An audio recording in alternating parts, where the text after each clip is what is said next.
உன்னிடத்தில் என்ன என்ன சுவையோ. இந்த 4 எலுமிச்சம்பழத்தை வச்சு நம்ம இந்த சம்மரை பிரமாதமாக ஓட்டிடலாம் வாங்க. இன்ஸ்டன்ட் எலுமிச்சங்காய் ஊறுகாய் போடலாம். இந்த மாதிரி நான் கட் பண்ணியிருக்கேன். உங்களுக்கு எந்த ஷேப்பில் வேணுமோ கட் பண்ணிக்கோங்க. இதில் உள்ள விதையை எடுத்தாச்சு. இப்போ நம்ம என்ன பண்ணணும்னா இதில் கொஞ்சம் ஒரு அரை டம்ளர் அளவு தண்ணி ஊற்றிக்கலாம். நிறைய வேண்டாம், நிறைய தண்ணி ஊற்றாதீங்க, ஜஸ்ட் அரை டம்ளர். அதில் இந்த மாதிரி பூண்டு பல் போட்டுக்கோங்க. அந்த வாசனை ரொம்ப பிரமாதமாக இருக்கும்.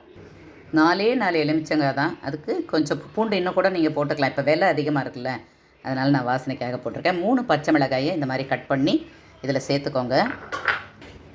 கொஞ்சமாக சீரகம் சேர்த்துக்கோங்க. ஊறுகாய்க்கு ரொம்ப முக்கியம் உப்பு தாங்க. வினீகர்லாம் நான் சேர்க்க மாட்டேன். அதனால் கிட்டத்தட்ட 3 டேபிள் ஸ்பூன் அளவுக்கு உப்பு சேர்த்துருக்கேன். ஓகே, இதை இப்போ என்ன பண்ணலாம், கொஞ்சம் மஞ்சத்தூள் சேர்த்து நல்லா கிளறி விட்டுக்கலாம். வாங்கம்மா. இதை முக்கியமாக எனக்கு சொல்லி கொடுத்ததே எங்கள் அம்மா தான். எத்தனை ஸ்டீமு? ஓகே, ஆஃப் பண்ணிவிட்டு எடுத்ததுக்கப்புறம் இந்த மாதிரி இருக்குது. கொஞ்சம் நேரம் நல்லா கொதிக்கட்டும். இந்த தண்ணி சுண்டணும். இங்கே பாருங்கள், நல்லா வெந்துருச்சு இதெல்லாம், பூண்டெல்லாம். ஓகே, இப்போ இந்த டேஸ்ட்டே பார்த்திங்கன்னா ரொம்ப நல்லாயிருக்கும். இதுக்கப்புறம் நாம் இதில் இடித்த மிளகாத்தூள், நான் கடையில் வாங்கின காஷ்மீரி மிர்ச்சி பவுடர் போட போகிறேன். நீங்கள் மிளகாயை வறுத்து இடித்து போட்டிங்கன்னா அது ஒரு தனி டேஸ்ட்டு. நம்ம இன்ஸ்டன்ட் தானே, அதனால் டக்குன்னு அந்த மிளகாத்தூளை போட்டுறேன். ஆனால் காஷ்மீரி மிர்ச்சி பவுடர் போடுங்க, அந்த கலரே ரொம்ப அருமையாக இருக்கும், காரம் கம்மியாக இருக்கும், சாப்பிட்றதுக்கும் நல்லாயிருக்கும். இந்த தண்ணி கொஞ்சம் சுண்டணும், அதனால் இந்த மாதிரி போட்டிருக்கேன். கொஞ்சம் சுண்டட்டும். அதுக்கப்புறம் ஆற வச்சு தான் மிளகாத்தூள் போடணும். போதும், இதுக்கு மேலே தண்ணி நமக்கு சுண்ட வேண்டாம். ஏன்னா மிளகாத்தூள்லாம் போடும்பொழுது ரொம்ப பர்ஃபெக்டாக அது ஒரு கன்சிஸ்டன்சி கிடைக்கும். ஆஃப் பண்ணிடலாம். கொஞ்சம் ஆறி வந்திருக்கு. இதில் நம்ம உப்பு போட்டோம் இல்லையா, அதில் 3/4 பாகத்துக்கு நம்ம மிளகாத்தூள் சேர்த்துக்கணும். நான் கொஞ்சம் காரம் தேவைங்கிறதுனால கூடுதலாகவே சேர்த்துருக்குறேன். இது இந்த மாதிரி கலக்கி வச்சுக்கோங்க. இப்போ தாளிச்சுக்கலாம். ஊறுகாய்க்குன்னு எண்ணெய் எடுத்தோம்னா நல்லா தாராளமாக எடுத்துக்கணும்.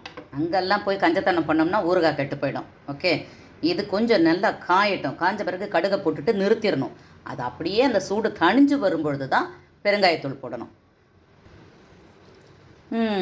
இன்னும் எண்ணெய் காயலை. 1-2 கடுகு போட்டு பாருங்கள், பொரிஞ்சால் தான் நீங்கள் கடுகை போடணும். இங்கே பாருங்கள், லேசாக பொரிஞ்சு வருது. அப்போ அப்படியே ஒரு 3/4 டீஸ்பூன் அளவுக்கு கடுகை போட்டுக்கோங்க. பொரியட்டும். பொரிஞ்ச பிறகு ஆஃப் பண்ணிவிடுங்க, ஸ்டவ் ஆஃப் பண்ணிவிடுங்க. இது பொரிஞ்சு இங்கெல்லாம் தெரிக்கும்போது தெரிக்கட்டும். இப்போது பெருங்காய பவுடர் போட்டாச்சு. இதை இதில் அப்படியே சேர்த்துக்கலாம். இன்னும் கூட ஆறி இருக்கலாம், எனக்கு அவசரம் தாங்கலை. அதுதான் நல்லாயிருக்கும். இதை ஒரு பவுலுக்கு மாற்றிட்டு காமிக்கிறேன் பாருங்கள். அப்பா, இப்போவே அப்படியே தயிர் சாதம் வச்சு சாப்பிட்டா இந்த ஊறுகாய் என்ன டேஸ்ட்டாக இருக்கும் தெரியுமா? அப்பாப்பா, இவ்வளோ ஃபண்டாஸ்டிக் ஊறுகாய் பார்த்தீங்களா? நான் இதை கூட விட மாட்டேன். இதில் கொஞ்சம் சாதம், சுட சுட சாதம் போட்டு பெரட்டி சாப்பிட்டா அது இன்னொரு டேஸ்ட்டு. இங்கே பாருங்கள், இப்போ ஃபஸ்ட்டு நம்ம டேஸ்ட் பண்ணும்பொழுது இது கொஞ்சம் உப்பு கூடுதலாக இருக்கிற மாதிரி இருக்கும். ஆனால் போக போக அந்த உப்பு சரியாயிடும். ரொம்ப நல்லாயிருக்கும். செய்து பாருங்கள், சாப்பிட்டு பாருங்கள். இந்த சம்மருக்கு நமக்கு ரொம்ப அவசியமானது இந்த ஊறுகாய். பழைய சாதத்துக்கு தொட்டு சாப்பிடுங்க. இதை விட பிரமாதமான காம்பினேஷன் உலகத்திலேயே கிடையாது.